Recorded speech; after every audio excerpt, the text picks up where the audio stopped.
Good Friday morning. Dan Wagner from Dan Wagner Window Cleaning. I also provide roof clearing. My Facebook page, Honesdale Roof Cleaning, belongs to me as well. It's just part of our window cleaning add-on business. But anyway, you can see there's a lot of snow.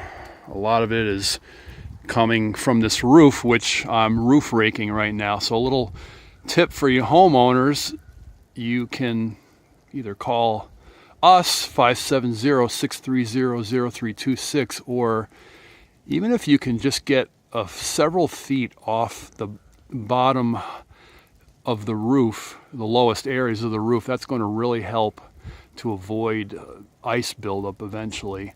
There's a scientific reason, of course, why people get leaks and ice buildup, and basically it's when you have deep snow and it starts to melt underneath the deep areas, and then it freezes. It ices up gutters, and you can create dams, and water will start to seep into your house, possibly.